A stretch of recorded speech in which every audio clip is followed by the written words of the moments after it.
Morning, guys. Welcome to Coffee Chat. Well, guys, I sure hope you're having an absolutely fabulous day. It's kind of cool out here in Texas and getting some breeze coming in here, but not too bad, I'll tell you what. Guys, one of the articles that I was reading this morning really is telltale. When you want to put your fingers on the pulse of this economy, I'll tell you this is a big one. And what I was talking about is the affordability of homes across the United States.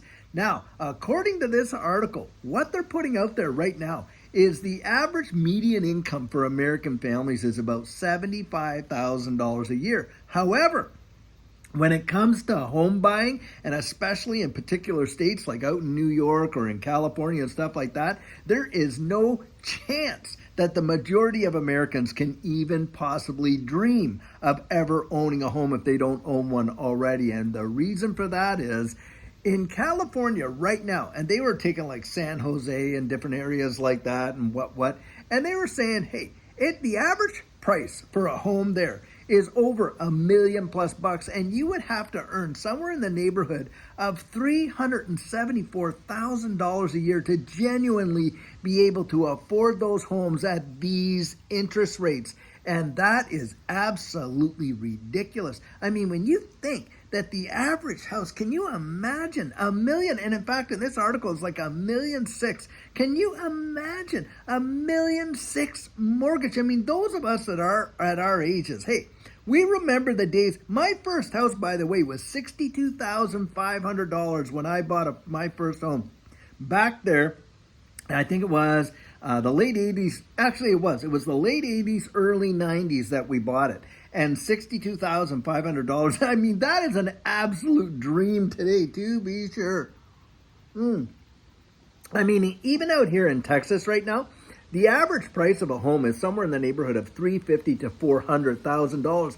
$400,000. I mean, when you hear those numbers, when I hear those numbers, my mind gets boggled because, of course, we don't think of it like we did back then. I remember, man, if you made $50,000 to $100,000 a year, boy, that was some big time money. Well, nowadays, that is absolute chump change. You're practically going to live just a hair's breadth away from poverty if you're making that kind of money, and you're not going to be able to afford a home. And that says so much about what's going on in this economy. People are really hurting, and it's pushed the dreams of a lot of people way down the road, or actually, to be honest, completely out of reach. All these policies that these guys have put into place back there, just printing money like crazy, helicopter cash, and all the stuff that they did, and of course the Inflation Reduction Act. Come on, what a joke. I mean, you're going to go out there and have an Inflation Reduction Act, but allow yourself to add on $4 trillion of new debt between the time they enacted that till 2025, which was only about 2 or 3 years. Absolutely ridiculous. But it's those kind of policies that have literally robbed us of the purchasing power of our dollars, and have caused this inflationary result where you're literally having to combat it with interest rates that are going nuts. In fact, I think the 30-year fixed is over 8% in the United States, and that's if you have good credit. If your credit is a little bit shaky, well, you could be looking at 9, maybe even the double digits, 10%. Can you imagine that? And how long is it going to take you to pay off that? Now, of course, the narrative out there to sell the whole deal is, well, yeah, you're going to sign up for these high interest rates now, but look, we're going to see interest rates come back down again, and then you're going to refinance and and everything's going to be A-okay. What an absolute load of bunk. In fact, you're more than likely going to see interest rates staying high for this foreseeable future. And in fact, a lot of economists have come out and said you can plan on at least 10, maybe 15 years of higher interest rates to get back to those 2 and 3%.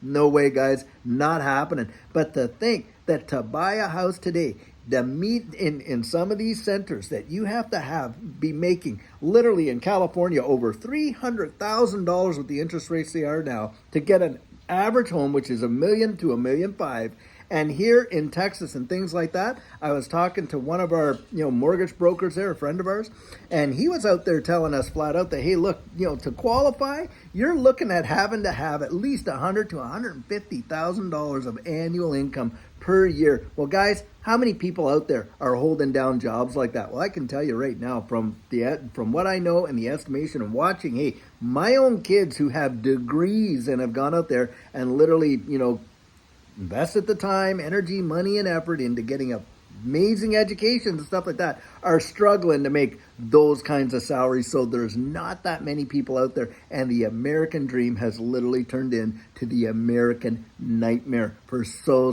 many. That is a fact.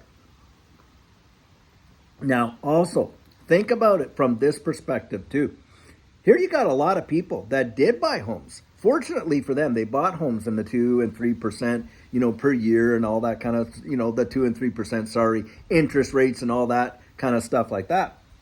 Do you think that they're going to want to sell so that they can move to another area of the country, maybe land a job out there? Absolutely no way. And why? Because, hey, they sell their home. Now they're looking at if they even get a chance to buy another one, what is the interest rate going to be? And boy, has that put a damper on this market. And these home prices, I think, and a lot of people do as well, believe that we are about to see a major bubble bursting in this whole real estate market, because nobody is hardly anyone is really qualifying. And to qualify, it requires so much. And the interest rates on the 30-year fix, truly just a ridiculous amounts. I mean, 8 to 10%. That is absolutely insane. I mean, by the time you pay off $1 million mortgage, imagine you're out in California and you go out there, you get a new place, and you're paying on $1 million mortgage at 8 to 10% on that. I'm telling you guys, by the time you pay that off, it's going to be what, almost $4 million? I mean, it is truly ridiculous. But that's what's going on, and yet they want us to believe that, ooh, it's happy days and everything is going to be okay, and on and on and on, when the world is literally falling apart at the seams due to a lot of the nonsense that they absolutely employed to bring it to this end. And don't kid yourself. Do we really believe that this is just by happenstance? That it literally took all these geniuses by surprise? Come on. I don't buy that for 2 seconds, and I don't think you do either, because look, they knew. Economists were out there literally telling them at the time, if you do this right now, and you turn on the presses the way in which you do, and you do this quantitative easing and the way in which you're wanting to do it, down the road, a payday is going to come. But you know what, guys? They didn't care. And why didn't they care? Because they're not the ones paying the tab, are they? It's you and I. And basically what they did is they went out there and destroyed the purchasing power of our dollar. And that's like literally shoving their hands into your pockets and pulling out cash by the fistfuls by destroying the purchasing power of our dollars. I kid you not. And around the wide world, not just here in the United States, but you're talking about Great Britain, France, Germany, Australia, Canada, and all over the wide world. It was a planned event, as far as I'm concerned, to bring us to a point, literally drive us to the very end game of this whole fiat currency system. And guys, when that day comes and they flip these switches over, you're going to watch it happen, and happen so fast. And that's why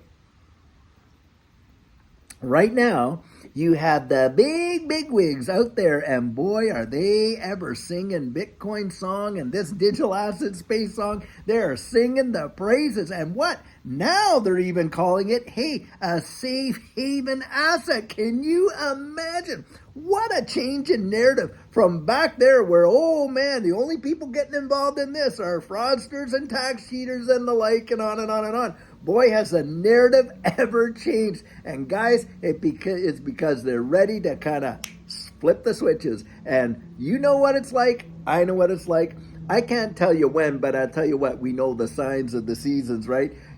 We can't say, oh, well, on such and such a date of such and such a time, snow's going to fall. Well, no, the meteorologists try, but, they always seem to get it wrong half the time. But needless to say, we can kind of see the seasons as they change, don't we? When the fall comes, the leaves start falling, the signs are going to be there, guys. When this thing takes off, when you see it absolutely go into total overdrive, it is about the signs. Yes, there is a when, but I don't put a date on it.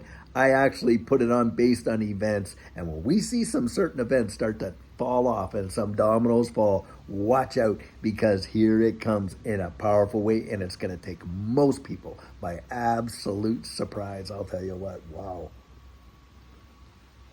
Well, guys, I sure hope you're having an absolutely amazing day. And I know that's kind of rough news, but look, those of us that are in this space, hey, we have saw this from a way back, haven't we? And we are looking at the future, and we're basing our decisions on the fundamentals of what we see coming. And that is what it means to take advantage of these situations and be in a situation where you're absolutely prepared. We can insulate ourselves, can't we? And guys, that's what we're doing. Well, I'll tell you what. Until later on today, when we have an absolutely amazing video for you, I sure hope you have a great one, and take care.